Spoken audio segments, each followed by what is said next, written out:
প্রিয় দর্শক বন্ধুরা, এই মুহূর্তে ডিএলএড প্রসঙ্গে মধ্যপ্রদেশ হাইকোর্টের একটি গুরুত্বপূর্ণ খবর আপডেট উঠে আসছে। সেই বিষয়ে এই ভিডিওতে আরও বিস্তারিত আলোচনা করার চেষ্টা করছি, তাই ভিডিওটিকে অবশ্যই শেষ পর্যন্ত দেখবেন ও চ্যানেলটিকে সাবস্ক্রাইব করে নিয়ে সঙ্গে থাকবেন। বন্ধুরা, আলোচনার শুরুতে প্রথমেই আপনাদেরকে জানিয়ে রাখি, আমি আন্তরিকভাবে দুঃখিত এবং আপনাদের কাছে আন্তরিকভাবে ক্ষমা প্রার্থী।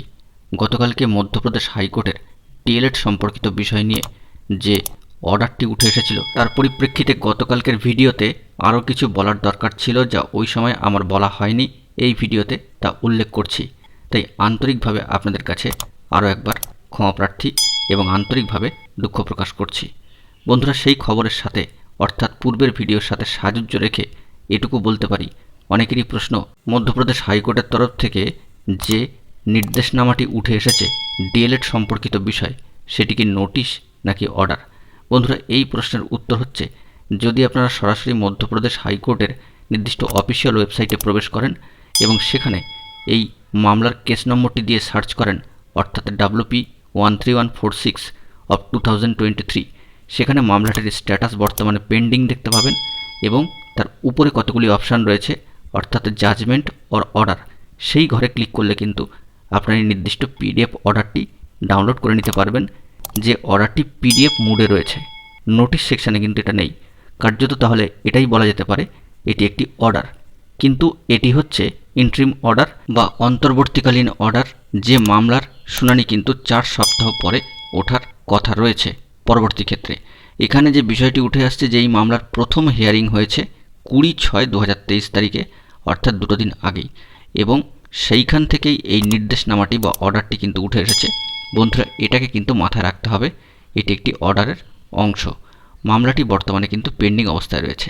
কার্যত এই বিষয় থেকে জানা যাচ্ছে, অর্থাৎ সেই অর্ডার থেকে যে বিষয়টি জানা যাচ্ছে, যে 2/5/2023 তারিখে মধ্যপ্রদেশে প্রাথমিকের নিয়োগের ক্ষেত্রে একটি নোটিফিকেশান বা নোটিশ কিন্তু বার হয় প্রাথমিকের নিয়োগের ক্ষেত্রে।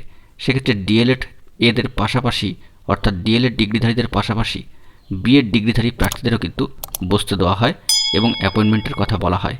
সেই ক্ষেত্রেই কিন্তু, অর্থাৎ সেই পরিপ্রেক্ষিত থেকেই কিন্তু মামলাটি হচ্ছে, যার নম্বর WP 13146 অফ 2023।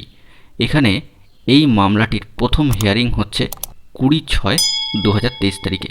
মামলাটি হয়েছে 13/6/2023 তারিখে। মামলাটি বর্তমানে পেন্ডিং অবস্থায় দেখাচ্ছে এবং এখানে এই মামলার প্রথম হিয়ারিং থেকে যে অর্ডারটি উঠে আসছে সেটি হচ্ছে এরকম, যে কাউন্সিল থেকে পিটিশনারদের পক্ষে যে বিষয়টি সাবমিট করা হচ্ছে তা হচ্ছে যে পিটিশনাররা কিন্তু ডিএলএড ডিগ্রিধারী, অন্যদিকে বিএড ডিগ্রিধারীরাও রয়েছেন। এক্ষেত্রে অর্ডার কপিতে আরও উল্লেখ করা হয়েছে যে এনসিটি গাইডলাইন অনুযায়ী কিন্তু এই বিএড ডিগ্রিধারী প্রার্থীরা ওভার কোয়ালিফাইড হয়ে যাচ্ছেন।